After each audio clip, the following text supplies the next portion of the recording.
Dulu, Raka adalah pemuda yang dengan lantang menyebut gereja sebagai tempat kafir. Baginya, bangunan tua itu adalah simbol kesesatan, sesuatu yang harus dijauhi. Tapi sebuah pertemuan tak terduga dengan seorang penjaga gereja tua mengubah segalanya. Dari rasa benci, tumbuh rasa penasaran. Dari sinis, lahir simpati. Hingga akhirnya, Raka menemukan bahwa musuh yang ia benci selama ini bukanlah tempat atau ajarannya, melainkan ketakutan dalam dirinya sendiri. Kini, justru dia yang setiap pagi membuka pintu gereja itu, bukan sebagai jemaat, tapi sebagai penjaga. Bukan karena dipaksa, tapi karena cinta yang ia pilih sendiri. Raka dibesarkan dalam lingkungan yang menanamkan kecurigaan terhadap segala hal yang berbeda. Ia lahir dari keluarga yang taat, tapi dalam ketaatan itu terselip rasa takut terhadap yang tak serupa. Sejak kecil, ia sudah mendengar kalimat keras dari mulut ayahnya, "Jangan pernah dekati gereja, nak. Itu tempat orang kafir." Ucapan itu bukan sekadar larangan, melainkan perintah yang dipenuhi nada ancaman. Raka tidak pernah mempertanyakan kata-kata itu, karena semua orang di sekelilingnya pun berpikir sama. Ia tumbuh dengan keyakinan bahwa ada tembok tak kasat mata yang harus dijaga dari percampuran dengan yang lain. Di sudut kampung tempat Raka tinggal, berdiri sebuah gereja tua berwarna putih kusam. Bangunannya tampak sederhana dan sering terlihat sepi. Catnya mulai terkelupas, dan hanya ada satu orang tua yang tampaknya merawat tempat itu setiap hari. Setiap kali Raka melewati gereja itu bersama teman-temannya, mereka mempercepat langkah seolah melintasi tempat terkutuk. Bahkan sesekali mereka melempar kerikil ke arah pagar besinya, sambil tertawa-tawa penuh ejekan. Gereja itu bukan hanya simbol agama lain, tapi juga simbol ketidaksukaan yang telah diwariskan sejak lama. Ajakan untuk membenci tidak hanya datang dari rumah. Di langgar kecil dekat rumah, Raka sering mendengar sindiran terhadap agama lain, walau disampaikan dalam nada halus dan bahasa kiasan. Namun maknanya jelas, agama di luar keyakinannya adalah kesesatan.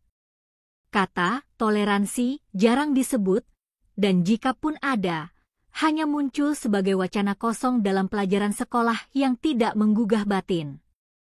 Doktrin tentang kami yang benar dan mereka yang salah semakin mengakar dalam benak Raka. Ia mulai menganggap pembelaan terhadap yang sama adalah bentuk iman, sementara membuka hati pada yang beda adalah kelemahan. Ayah Raka adalah tokoh keras yang disegani karena pandangannya yang tegas. Ia sering bercerita tentang masa mudanya yang penuh perjuangan menjaga kemurnian akidah.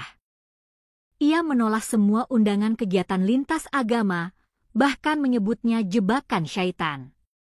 Raka memandang ayahnya sebagai sosok yang kokoh dalam pendirian, dan rasa hormatnya tumbuh dari rasa takut. Di meja makan, dalam obrolan santai, tema tentang orang kafir kadang muncul begitu saja. Seakan menjadi hal biasa untuk menyematkan label buruk pada sesuatu yang tak mereka pahami. Seiring waktu, kebencian itu menjadi bagian dari identitas Raka. Ia bahkan mulai aktif menyuarakan sikap kerasnya di media sosial. Ia menyebarkan kutipan-kutipan yang mendiskreditkan agama lain, mengunggah potongan ayat yang dipisahkan dari konteksnya, dan menyematkan narasi bahwa dirinya sedang menjaga kemurnian iman. Ia merasa sedang berjuang. Ia merasa hebat. Ketika seorang teman bertanya, "Apa kamu pernah bicara langsung dengan umat Kristen?" Raka tertawa sinis, "Buat apa bicara dengan orang yang sudah pasti salah?" Namun di balik semua itu, rasa ingin tahu mulai muncul. Raka sering menoleh ke arah gereja tua itu diam-diam, bertanya-tanya apa yang sebenarnya mereka lakukan di dalam. Mengapa orang-orang itu tetap bertahan merawat gereja meski tak banyak jemaat yang datang? Mengapa ada ketenangan aneh setiap kali ia melewati bangunan itu sendiri? Tapi begitu rasa penasaran itu muncul, ia buru-buru mengusirnya. Ia takut dianggap mulai goyah. Ia takut ayahnya tahu bahwa ia mulai bertanya-tanya. Suatu malam, selepas pulang dari pengajian, Raka melintasi gereja itu sendirian. Udara dingin dan jalanan lengang membuat suara langkahnya terdengar jelas. Ia berhenti tepat di depan pagar. Di balik gerbang, salib besar tampak samar-samar diterangi lampu jalan. Dengan dorongan aneh yang sulit dijelaskan, Raka mengambil batu kecil dan melemparnya ke arah salib. Batu itu tidak sampai ke dinding, hanya membentur pagar dan jatuh ke tanah. Tapi bunyinya cukup membuat jantung Raka berdegup kencang. Ia merasa ada yang melihat, padahal tak ada siapapun di sekitar. Sepanjang malam itu, tidur Raka gelisah. Ia merasa bersalah, tapi tak tahu kepada siapa. Bayangan gereja terus menghantui pikirannya. Ia merasa dilempar ke dalam pertarungan batin, antara ajaran yang ia anut dan rasa penasaran yang terus tumbuh. Ketika ia memejamkan mata, ia melihat dirinya berdiri di dalam gereja itu, sunyi, tapi tidak menakutkan.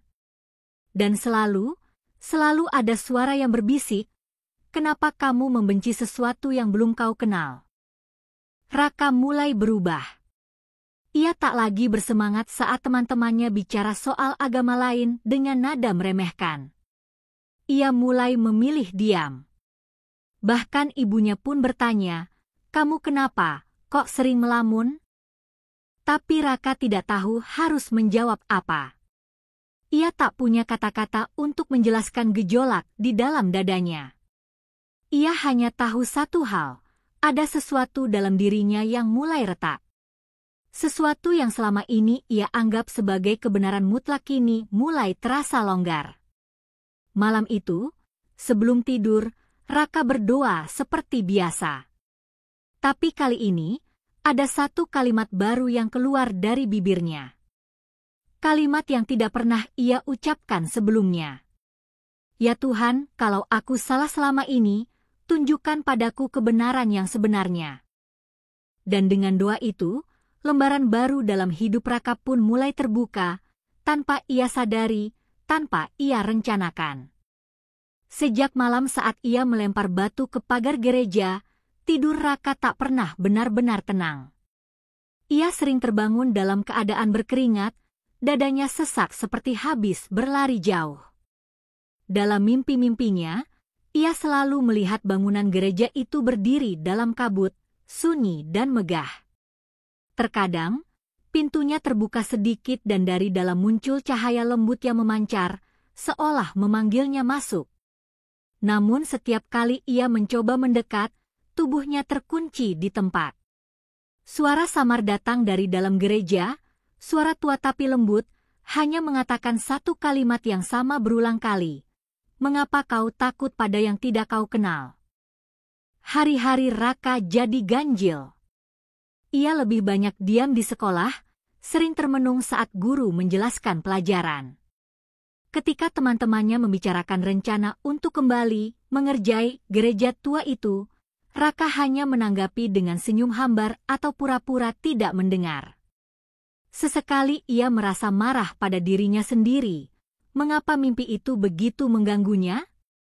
Ia mencoba menghapus semua pikiran itu dengan memperbanyak ibadah dan membaca kitab suci lebih sering dari biasanya. Tapi bahkan dalam doa, ia merasa kosong.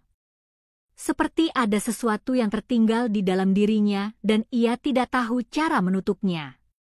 Ibunya mulai khawatir. Raka, yang biasanya cerewet dan bersemangat di rumah, kini lebih sering mengurung diri di kamar. Saat ditanya, ia hanya berkata, "Lagi capek, Bu." Tapi dalam hati ia tahu ini bukan soal lelah, ini soal kegelisahan yang tidak bisa dijelaskan dengan kata-kata biasa. Ada sesuatu yang memanggilnya dari dalam dirinya sendiri, suatu dorongan untuk melihat, untuk mencari tahu, walau ia sendiri takut dengan apa yang mungkin ia temukan di ujung pencariannya.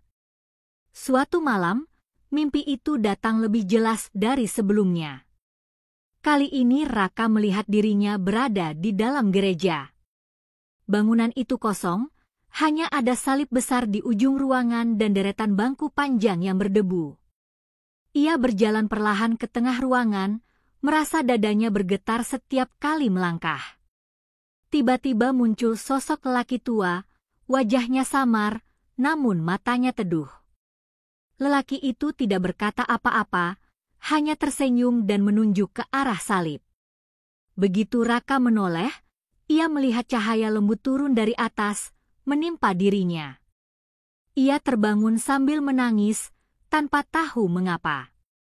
Keesokan harinya, Raka diam-diam mencari tahu tentang gereja itu. Ia membuka internet di perpustakaan sekolah, mengetik nama gereja yang terpampang di gerbangnya. Ia menemukan bahwa bangunan itu sudah berdiri lebih dari 80 tahun, pernah menjadi pusat kegiatan masyarakat sekitar sebelum perlahan ditinggalkan. Ia juga menemukan bahwa penjaga gereja itu adalah seorang pensiunan guru yang memilih merawat gereja daripada tinggal bersama anak-anaknya di kota. Semakin banyak ia membaca, semakin ia merasa bahwa kebencian yang dulu ia pelihara tidak punya dasar yang nyata. Semuanya hanya warisan ketakutan.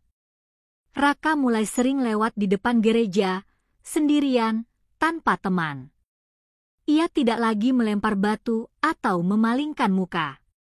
Ia hanya berdiri diam, menatap pintu kayu yang selalu tertutup, dan bertanya dalam hati, apa yang sebenarnya terjadi di dalam sana? Kadang ia melihat kakek tua itu menyapu halaman atau menyiram bunga. Wajah kakek itu selalu tenang, tak pernah menoleh, seolah tahu bahwa ia sedang diamati, namun tidak terganggu. Raka ingin bicara padanya, ingin bertanya sesuatu, tapi lidahnya selalu keluh setiap kali kesempatan itu datang. Pada malam ketujuh setelah mimpi pertamanya, Raka tidak mimpi tentang gereja. Namun ia justru merasa hampa. Ia menyadari bahwa mimpi-mimpi itu telah menjadi satu-satunya tempat di mana ia merasa jujur terhadap dirinya sendiri. Ia mulai rindu pada ketenangan aneh yang ia temukan di dalam mimpi itu, ketenangan yang tak pernah ia rasakan selama hidupnya di lingkungan yang bising oleh kecurigaan dan kebencian. Ia mulai menulis pengalaman-pengalaman itu dalam buku catatannya, menuliskan semua rasa takut dan penasaran yang berkecamuk di dalam dirinya. Ia tidak tahu apakah itu bentuk doa atau hanya upaya untuk tidak menjadi gila. Suatu sore, saat ia melintasi gereja, pagar besi itu terbuka sedikit. Raka berhenti. Ia menatap celah yang menganga dan merasakan napasnya tertahan. Tak ada siapa-siapa di halaman gereja, hanya suara burung dan gemerisik daun yang tertiup angin. Tanpa sadar, ia melangkah lebih dekat, hanya sampai ke ambang pagar. Ia tidak masuk, hanya berdiri di sana beberapa menit, menatap batu-batu di jalan setapak menuju pintu. Lalu ia mundur perlahan dan kembali pulang. Tapi dalam hatinya, ia tahu itu adalah langkah pertama. Malam itu, ia tidak bermimpi. Tapi saat ia menatap langit-langit kamarnya, ia tahu satu hal pasti, ia tidak bisa lagi hidup dalam kebencian yang tidak ia pahami. Ada sesuatu yang sedang dibuka dalam dirinya, dan meski belum tahu kemana perjalanannya akan berujung, ia merasa lebih hidup daripada sebelumnya. Dan di dalam diam yang panjang, Raka akhirnya berbisik pada dirinya sendiri, mungkin aku harus masuk ke dalam. Hari itu langit mendung sejak pagi, seakan menyimpan rahasia yang berat di antara awan-awan abu-abu. Raka berangkat sekolah seperti biasa, namun pikirannya tidak lagi tertambat pada pelajaran atau tugas-tugas. Ia hanya memikirkan satu hal, gereja itu. Sepulang sekolah, tanpa singgah ke rumah, ia langsung menuju ke bangunan tua yang selama ini menjadi sumber ketakutan dan mimpi-mimpinya. Ia berdiri di luar pagar, menatap pintu kayu yang kini tampak tidak menakutkan, justru seolah menyambut. Ia menghela napas panjang, lalu mendorong gerbang besi yang sudah terbuka sedikit sejak sore kemarin. Raka melangkah masuk untuk pertama kalinya. Langkah-langkahnya di halaman gereja terasa pelan dan berat, seolah setiap batu yang ia injak menyimpan sejarah yang tak terlihat. Ia melangkah ke tangga dan mendapati pintu gereja tidak terkunci. Tangan kanannya ragu menempel di kenop pintu, jari-jarinya gemetar. Di kepalanya, suara ayahnya kembali terdengar, "Kau tidak akan selamat kalau masuk tempat seperti itu." Tapi di hatinya, suara itu kalah dengan bisikan lain, bisikan yang lembut, yang datang dari tempat yang belum pernah ia tahu sebelumnya. Dengan satu gerakan lambat, ia membuka pintu gereja. Di dalam, suasana sunyi langsung menyambutnya. Tidak ada musik, tidak ada lilin menyala. Hanya cahaya alami dari jendela-jendela tinggi yang menyinari bangku-bangku kayu berderet rapi. Udara di dalam ruangan dingin dan berbau kayu tua. Di depan, salib besar berdiri tenang, tidak menyeramkan seperti yang sering ia bayangkan. Ruangan itu tidak terasa asing, seperti yang dulu ditanamkan dalam pikirannya. Ia justru merasakan keheningannya menyentuh, seperti seseorang sedang menyapanya tanpa suara. Raka berjalan perlahan di tengah lorong bangku, melangkah menuju altar. Matanya mengamati setiap sudut ruangan, patung Yesus yang digambarkan menderita, lukisan perjamuan kudus di dinding, dan bunga-bunga plastik yang tampak diletakkan dengan hati-hati di altar kecil. Ia tidak tahu apa semua itu berarti, tapi ia tahu satu hal. Tempat ini bukan sarang kekafiran seperti yang ia dengar selama ini. Tempat ini damai. Ia berdiri di depan salib, lalu tiba-tiba terdengar suara langkah dari belakang. Raka menoleh dan melihat sosok kakek tua yang selama ini ia perhatikan dari kejauhan. Kakek itu membawa sapu, tampaknya tidak terkejut melihat Raka di dalam gereja. Mereka saling pandang beberapa detik sebelum si kakek tersenyum ramah. "Kau akhirnya datang juga, Nak," katanya lembut. Raka terdiam. Ia ingin menjawab, tapi lidahnya keluh. Kakek itu melanjutkan langkahnya ke arah altar dan mulai menyapu lantai. Tak banyak yang datang ke sini sekarang, tapi tempat ini tetap dijaga. Bukan karena jumlah orang, tapi karena makna. Raka duduk di salah satu bangku. Rasanya aneh duduk di sana, tapi juga aneh karena terasa benar. Ia memperhatikan bagaimana kakek itu bekerja dengan tenang, menyapu sudut-sudut gereja dengan gerakan perlahan namun pasti. "Apakah tidak takut tinggal dekat sini?" tanya Raka akhirnya, suaranya nyaris berbisik. Si kakek menatapnya sebentar, lalu tersenyum, "Kalau kau tahu apa yang sebenarnya ada di tempat ini, kau justru merasa dilindungi, bukan ditakuti." Raka tidak langsung mengerti, tapi hatinya seperti menerima kata-kata itu. Beberapa menit berlalu dalam diam. Raka tak tahu kenapa, tapi ia merasa tidak ingin pergi. Untuk pertama kalinya, ia tidak ingin lari dari gereja ini. Ia justru ingin mendengar lebih banyak, melihat lebih jauh, memahami lebih dalam. "Aku dulu pernah melempar batu ke sini," ucapnya tiba-tiba. Kakek itu berhenti menyapu, lalu menatap Raka tanpa amarah. "Banyak anak muda melakukan itu," katanya tenang, "tapi tidak semua punya keberanian untuk masuk dan melihat apa yang sebenarnya mereka benci." Raka menunduk. Kata-kata itu menampar hatinya lebih keras dari semua teriakan ayahnya selama ini. Kakek itu mengajak Raka ke ruang belakang gereja, menunjukkan beberapa lukisan tua dan buku-buku yang sudah lusuh. "Ini bukan hanya tempat ibadah," katanya, "ini tempat di mana orang mencari pengampunan, mencari kedamaian, bahkan sekadar tempat untuk menangis tanpa dihakimi." Raka mendengarkan dengan saksama. Ia tidak pernah tahu bahwa sebuah gereja bisa punya makna yang begitu manusiawi. Ia selalu diajarkan bahwa gereja hanya berisi orang-orang sesat.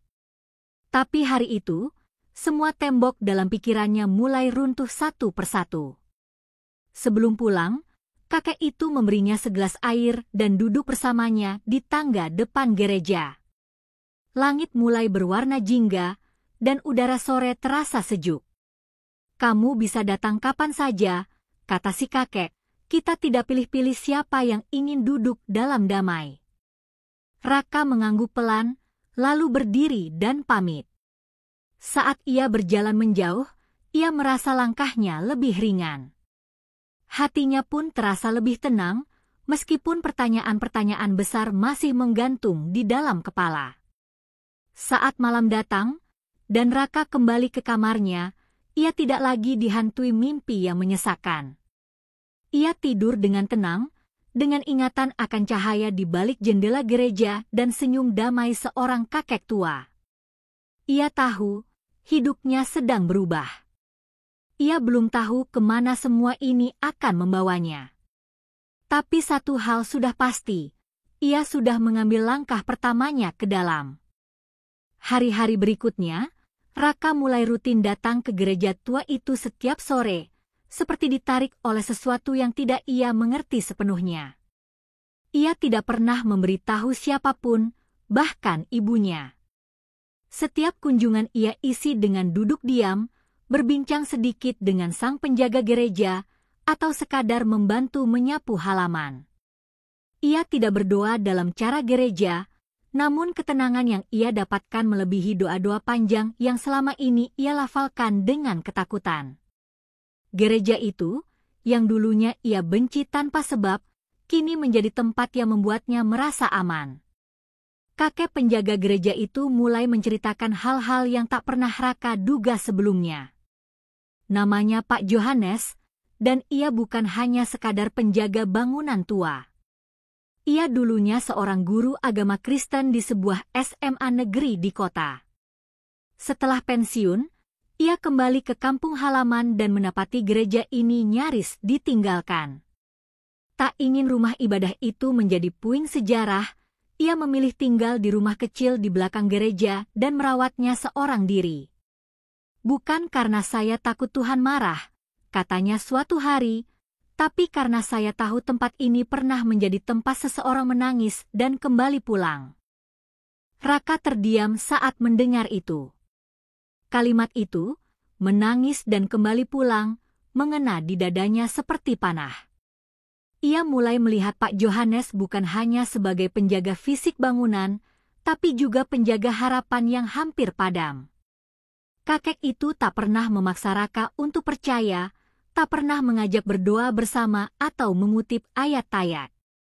Ia hanya berbagi cerita tentang anak-anak muda yang pernah bertanya padanya tentang hidup, tentang orang-orang yang datang hanya untuk duduk dalam diam, tentang luka yang tidak terlihat namun bisa sembuh hanya dengan didengarkan. Pada suatu sore yang lengang, Pak Johannes tiba-tiba bertanya, "Kau tahu kenapa dulu saya jadi guru agama?" Raka menggeleng pelan.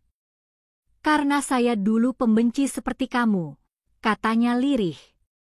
"Saya pernah membenci orang yang berbeda, pernah menganggap iman saya lebih tinggi dari yang lain. Tapi hidup menampar saya, dan saya jatuh dalam kegelapan yang saya buat sendiri. Sampai saya dipertemukan dengan orang yang saya benci, dan dia memeluk saya saat saya hancur. Itu pertama kalinya saya menangis di gereja ini, bukan karena saya suci, tapi karena saya sadar saya kotor oleh kesombongan." Raka menatapnya lama. Ia tak tahu harus berkata apa. Hanya ada keheningan yang membungkus mereka berdua seperti selimut tipis. Dalam hati Raka, kata-kata Pak Johannes seperti membuka jendela kecil menuju masa depan yang belum ia bayangkan. Ia sadar bahwa orang yang paling damai ternyata pernah menjadi seperti dirinya. Keras, penuh kebencian, penuh kecurigaan. Tapi entah bagaimana, luka itu bisa sembuh. Dan Raka mulai bertanya, mungkinkah ia juga bisa berubah seutuhnya? Malam itu, untuk pertama kalinya Raka menuliskan nama Johannes dalam buku catatannya. Ia menuliskan cerita sang penjaga gereja dengan air mata menetes perlahan. Ia merasa melihat pantulan dirinya sendiri dalam cerita itu, dan untuk pertama kalinya, ia tidak membenci bayangan itu. Justru ia mulai memahami bahwa semua manusia bisa jatuh, tapi tidak semua tahu bagaimana caranya bangkit. Dan mungkin, ia mulai menemukan caranya di tempat yang paling tak pernah ia duga sebelumnya. Beberapa hari kemudian, Raka memutuskan untuk membantu membersihkan ruang belakang gereja. Di dalam lemari tua, ia menemukan tumpukan Alkitab lusuh, surat-surat jemaat lama, dan satu foto hitam putih yang membuatnya terpaku. Foto itu memperlihatkan seorang pemuda berjenggot tipis, berdiri bersama seorang pria tua yang tampak familiar. Di belakang mereka, berdiri salib yang sama seperti sekarang. "Itu saya waktu muda," kata Pak Johannes saat melihatnya, "dan itu ayah saya." Raka menatapnya dengan penuh rasa ingin tahu. Pak Johannes tersenyum samar, lalu duduk dan mulai bercerita. Ayahnya dulu adalah seorang Muslim. Ia masuk Kristen setelah mengalami pengalaman spiritual yang mendalam, dan sejak itu memilih untuk tidak membenci masa lalunya. "Darah saya campur, Raka," ucap Pak Johannes. "Saya tidak memilih terlahir dari siapa, tapi saya memilih untuk tidak mengulang kebencian yang diwariskan." Raka terhenyak. Ia merasa seluruh dunia batinnya diguncang oleh kenyataan itu. Orang yang paling lembut yang ia kenal, dulunya lahir dari latar yang sama dengannya. Sejak hari itu, Raka melihat Pak Johannes bukan lagi sebagai orang lain. Ia merasa seperti sedang mengenali seorang kakek yang tak pernah ia miliki, seseorang yang tidak bicara tentang neraka dan surga, tapi tentang manusia dan luka yang bisa disembuhkan. Ia mulai belajar lebih dalam tentang kehidupan dari kakek itu, bukan untuk berpindah keyakinan, tapi untuk membuka hatinya yang selama ini dikunci oleh tembok yang tidak pernah ia bangun sendiri. Dan pada suatu sore, saat matahari mulai tenggelam, Pak Johannes berkata sesuatu yang akan Raka ingat selamanya. "Nak, agama itu bisa membuat orang baik jadi jahat, kalau hanya dipakai untuk membenarkan kebencian. Tapi agama juga bisa membuat orang yang paling jahat sekalipun menjadi manusia, kalau dipakai untuk mencintai." Kalimat itu menghantam Raka seperti petir di tengah siang bolong. Ia merasa dirinya sedang dibentuk ulang, bukan oleh dogma, tapi oleh kasih yang tak terlihat, namun terasa nyata. Hari itu langit cerah, tapi dada Raka justru terasa berat. Ia pulang sedikit terlambat dari gereja, setelah membantu Pak Johannes mengecat pagar depan yang sudah berkarat. Sepanjang perjalanan, ia memikirkan apakah waktunya sudah tepat untuk berkata jujur kepada ayahnya. Sudah terlalu lama ia menyembunyikan kunjungannya ke gereja dan menyimpan cerita tentang Pak Johannes rapat-rapat.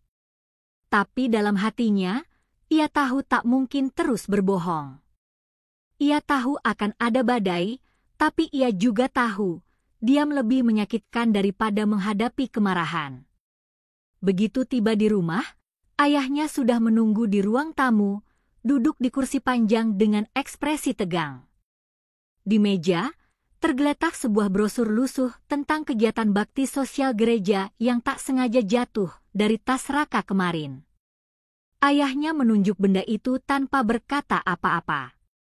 Raka menelan ludah, lalu duduk perlahan. "Aku ke sana, Yah. Bukan untuk ibadah. Cuma bantu bersih-bersih dan ngobrol." Suaranya nyaris tak terdengar. Tapi ayahnya mendengarnya dengan jelas, dan seperti yang Raka duga, ledakan pun tak terelakkan. Ayahnya berdiri, membentak dengan suara keras. "Sudah kuingatkan berkali-kali, jangan dekati tempat itu. Kau tidak tahu apa yang mereka lakukan di sana, kan? Mereka bisa menyesatkanmu."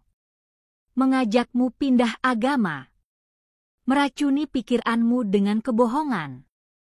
Wajah ayahnya memerah, dan matanya menyala penuh amarah. Tapi Raka tidak lari, tidak membalas. Ia hanya menatap ayahnya dengan mata yang tak lagi takut, hanya lelah. Aku cuma ingin tahu, Yah. Selama ini kita benci, tapi kita gak pernah benar-benar tahu kenapa. Kata-kata itu justru membuat sang ayah makin murka. Ia menggebrak meja, membuat ibunya keluar dari dapur dengan wajah panik. Tapi Raka tetap duduk, tidak bergerak. Ia hanya berkata, Pak Johannes gak pernah ngajak aku pindah agama. Dia malah cerita tentang masa lalunya.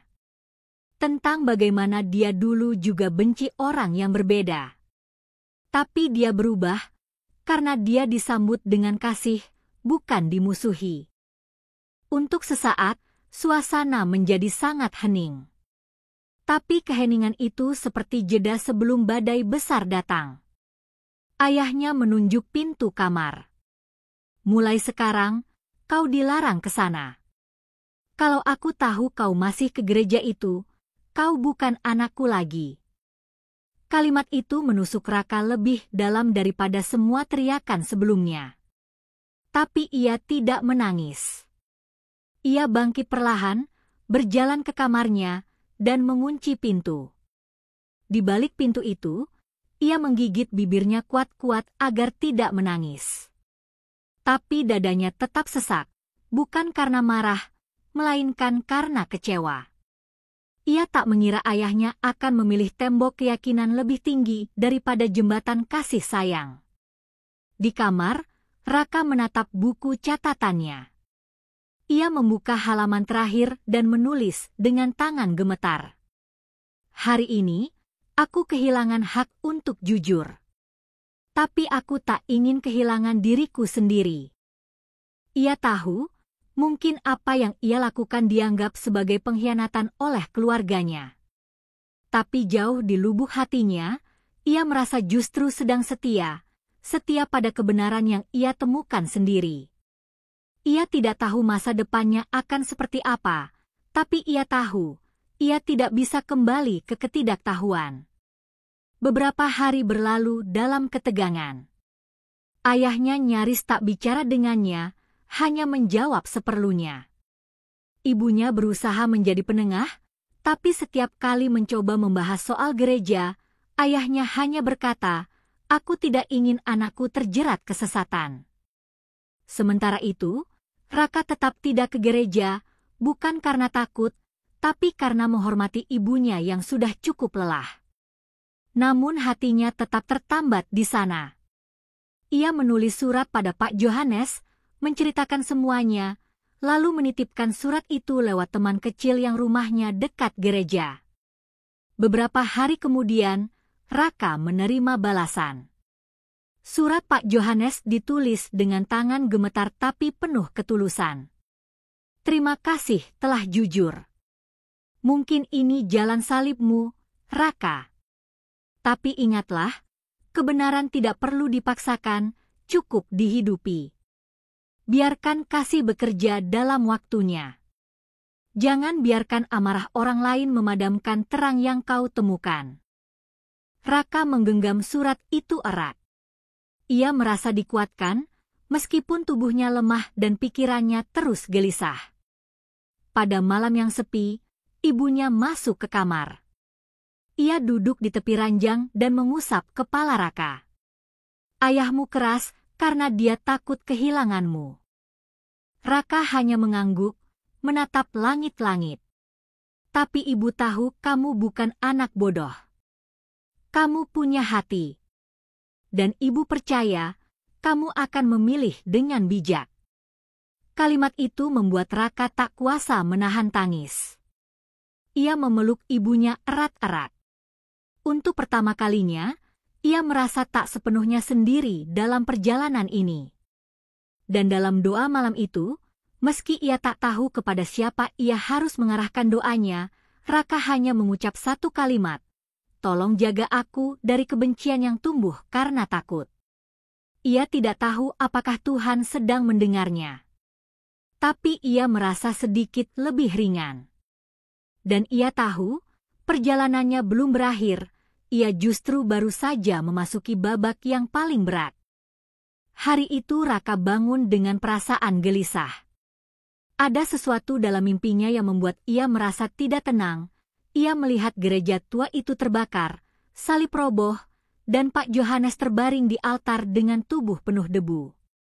Mimpi itu terlalu nyata. Ia mencoba mengenyahkannya, tapi perasaan buruk itu menempel erat di dada. Di sekolah, pikirannya melayang-layang. Ia ingin sekali pergi ke gereja, tapi ancaman ayahnya masih mengikat kuat. Ia belum siap kehilangan keluarga. Tapi ia juga tak sanggup duduk diam ketika hatinya merasakan tanda-tanda yang tak bisa dijelaskan. Sore itu, saat ia hendak pulang, seorang teman menghampirinya dengan wajah cemas. Lo tahu nggak? Ada orang-orang aneh nongkrongin gereja tua di jalan belakang. Katanya mau membersihkan tempat najis itu malam ini. Gila kan? Raka langsung berdiri. Jantungnya berdegup kencang. Ia tahu ini bukan kebetulan. Mimpi buruknya bukan sekadar bunga tidur. Sesuatu benar-benar akan terjadi. Tanpa pikir panjang, ia segera berlari ke arah gereja, berharap semuanya masih baik-baik saja. Saat sampai di depan gerbang, langit sudah mulai gelap. Di seberang jalan, beberapa pemuda berpakaian hitam terlihat berkerumun, membawa alat-alat seperti kayu, tongkat, dan ket semprot. Mereka terlihat gelisah, mondar-mandir, sambil saling berbisik. Raka menyelinap masuk dari sisi pagar belakang, lalu mengetuk pintu kecil di rumah Pak Yohanes dengan tergesa. Sang kakek keluar dengan heran, menatap Raka yang terengah-engah. Pak, mereka mau rusak gereja. Cepat, kita harus lakukan sesuatu. Pak Yohanes tak terkejut. Wajahnya tenang, seakan ia sudah tahu hal ini bisa saja terjadi sejak lama. Tenang, Nak. Ini bukan pertama kalinya ada orang ingin menghancurkan tempat ini, katanya pelan. Tapi Raka tak bisa tenang. Kita harus panggil polisi, kita harus lakukan sesuatu. Kita gak bisa biarin ini terjadi, serunya putus asa. Namun Pak Yohanes tetap tenang, bahkan menyeduh teh seperti biasa. Ia menatap mata Raka dan berkata, "Kau ingin menjaga tempat ini, atau menjaga makna tempat ini?" Kalimat itu membingungkan Raka. Tapi sebelum sempat bertanya, tiba-tiba terdengar suara batu menghantam tembok depan gereja. Ket semprot mulai mencoret dinding luar, kafir, neraka, tempat sesat. Raka tertegun. Amarah membuncah dalam dadanya. Ia ingin menerobos keluar dan melawan mereka. Tapi Pak Yohanes menahan bahunya. Kalau kau keluar dan marah, mereka akan menang. Mereka ingin melihat kita benci seperti mereka. Tapi kita bukan mereka. Kalimat itu membuat Raka gemetar. Ia menggertakkan gigi, tapi perlahan menahan langkahnya. Beberapa menit yang mencekam berlalu. Kelompok itu semakin berani, mulai menggoyangkan pagar, melempar batu, bahkan menyiram bensin ke sudut halaman. Raka tak tahan lagi. Ia mengeluarkan ponselnya dan menelepon polisi, memberi informasi sejelas-jelasnya. Setelah itu, ia berdoa dalam hati, tanpa tahu kepada siapa. Tolong, Tuhan, siapapun Engkau, jangan biarkan tempat ini hancur. Jangan biarkan kebaikan kalah malam ini. Tangannya menggenggam tangan Pak Yohanes yang tetap tenang di sampingnya. Akhirnya suara sirene terdengar dari kejauhan. Kelompok itu mulai panik, lari tunggang langgang sebelum polisi tiba. Beberapa dari mereka sempat tertangkap, tapi sebagian besar kabur ke ganggang sempit. polisi menyisir area dan mengamankan gereja. Seorang petugas datang ke rumah Pak Johannes dan mengucapkan simpati. Raka berdiri di samping kakek tua itu, mencoba menenangkan diri. Hatinya masih berdegup kencang, tapi perlahan ia mulai merasa lega. Tempat itu selamat. Untuk malam ini, setidaknya. Setelah polisi pergi, Raka dan Pak Johannes membersihkan sisa kekacauan, pecahan kaca, coretan dinding, sisa bensin di tanah. Mereka melakukannya dalam diam, tapi penuh makna. Saat mengecat ulang dinding luar, Raka menatap kata kafir yang hampir pudar, lalu perlahan menutupinya dengan warna putih bersih. Dulu aku percaya kata itu. Tapi sekarang aku tahu, tidak semua yang berbeda itu sesat. Pak Johannes hanya mengangguk, matanya berkaca-kaca. Malam itu, saat mereka duduk di tangga gereja, Pak Johannes berkata, setiap kebaikan akan diuji. Bukan untuk melihat apakah dia benar atau salah, tapi untuk melihat apakah dia layak bertahan. Raka mengangguk pelan. Ia tahu kini bahwa menjaga gereja bukan hanya tentang menyapu lantai atau mengecat dinding, tapi tentang menjaga arti, bahwa damai tak boleh dikalahkan oleh kebencian. Bahwa perbedaan tak seharusnya menumbuhkan rasa takut, tapi rasa ingin tahu. Dan di saat itulah, tanpa ia sadari, Raka mulai berubah. Ia bukan lagi anak yang hanya penasaran dengan tempat terlarang.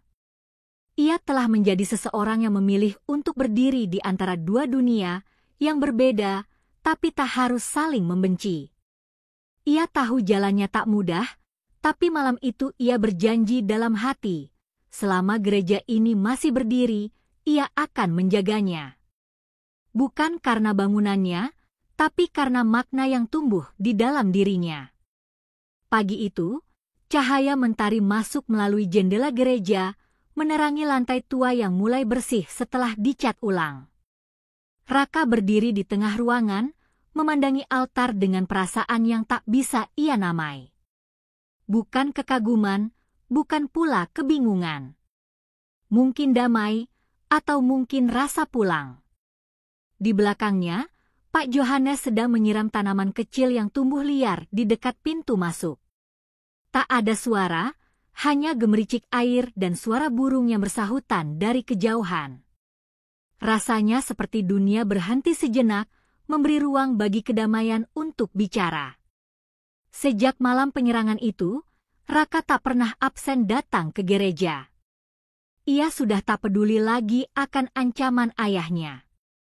Hubungan mereka memang memburuk, ayahnya nyaris tak menegur, bahkan sempat mengusirnya. Tapi ibunya terus menjadi jembatan, diam-diam mengirimkan bekal dan pesan rindu. Raka tak membalas dengan marah.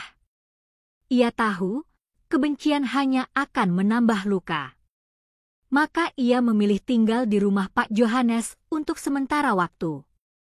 Ia belajar cara memperbaiki genteng bocor, memperkuat tiang kayu, bahkan memperbaiki bel tua gereja yang selama ini bisu. Hari-harinya dipenuhi kerja sunyi dan cerita-cerita. Pak Johannes mulai sakit-sakitan, batuknya tak kunjung sembuh, dan tubuhnya makin kurus. Tapi senyumnya tetap hangat, dan semangatnya tak pernah padam. Gereja ini akan mati jika hanya jadi bangunan, katanya suatu sore.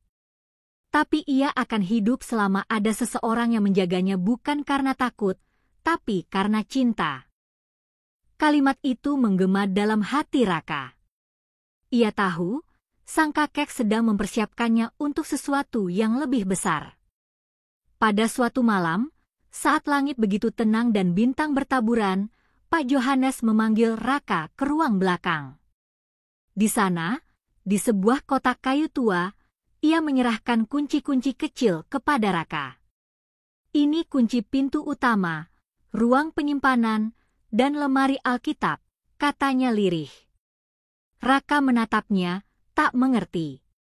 Mulai besok, ini bukan hanya tempat yang kau jaga. Ini adalah tempat yang menjagamu juga. Kata-kata itu seperti perpisahan. Tapi Raka menolak memahaminya begitu. Ia hanya mengangguk dan menggenggam tangan sang kakek erat-erat. Beberapa hari kemudian, Pak Johannes meninggal dalam tidurnya. Warga kampung berdatangan, bahkan mereka yang dulu tak pernah peduli dengan gereja itu. Banyak yang menangis, banyak yang tak tahu harus berkata apa. Di antara mereka, hanya Raka yang berdiri paling tenang. Ia tahu ini bukan akhir, tapi permulaan. Ia yang kini menggantikan sosok kakek tua itu. Ia yang kini menjadi penjaga gereja, bukan karena ia diangkat, tapi karena ia memilih. Bukan karena ia Kristen, tapi karena ia manusia. Setelah pemakaman, Raka mulai membuka gereja setiap pagi. Ia menyapu lantai, menyalakan lampu kecil, dan duduk diam di bangku panjang, menatap salib yang dulu pernah ingin ia robohkan. Tapi kini, salib itu bukan lagi lambang musuh. Bagi Raka, itu lambang keteguhan bahwa seseorang bisa memilih untuk tetap mencintai meski dunia membencinya. Ia tidak mengucap doa-doa Kristen. Tapi hatinya terus bicara, "Aku akan menjaga tempat ini seperti ia pernah menjagaku." Suatu hari, seorang anak kecil datang ke gereja dan duduk di samping Raka. "Ini tempat apa, Kak?" tanyanya polos. Raka tersenyum. "Ini tempat orang datang waktu mereka bingung, takut, atau cuma ingin duduk tenang." Anak itu mengangguk-angguk, lalu bersandar di bangku kayu. Raka menatap langit-langit gereja yang masih retak di beberapa bagian. Ia tahu bangunan ini belum sempurna. Tapi mungkin, justru karena retaknya, tempat ini jadi rumah bagi mereka yang juga retak. Waktu berlalu. Nama Raka mulai dikenal sebagai penjaga gereja. Ada yang menghormati, ada yang mencibir. Tapi ia tak peduli. Ia tahu perjalanannya bukan tentang memuaskan semua orang, tapi tentang tetap berdiri teguh di tempat yang dulu ia benci. Ia sering menulis catatan kecil dan menempelkannya di papan pengumuman gereja. "Terima kasih sudah datang, walau hanya untuk duduk." Atau, "Yang datang bukan harus percaya. Yang penting, mau mendengar." Suatu sore, ketika matahari mulai turun dan langit berwarna emas, Raka berdiri di depan gereja sambil menyiram bunga. Seorang lelaki tua lewat, berhenti, lalu menatapnya lama. Itu ayahnya. Mereka tak berkata apa-apa. Hanya saling menatap. Tapi kali ini, tak ada kemarahan di mata sang ayah. Hanya lelah dan rindu. Raka tersenyum pelan dan mengangguk. Lalu kembali menyiram bunga. Kadang, cinta memang tak dimulai dari pelukan atau kata maaf. Tapi dari keheningan yang tidak lagi dipenuhi kebencian. Dan sejak hari itu, gereja itu tidak pernah sepi. Kadang hanya satu orang yang datang. Kadang hanya angin yang berembus. Tapi tempat itu hidup. Dijaga oleh seorang anak muda yang dulu berkata, "Gereja tempat kafir," tapi kini menyapu lantainya dengan kasih. Ia tak berubah karena diajak. Ia berubah karena ia memilih untuk mengenal. Dan dari pengenalan itu, tumbuhlah pemahaman. Dari pemahaman, lahirlah cinta.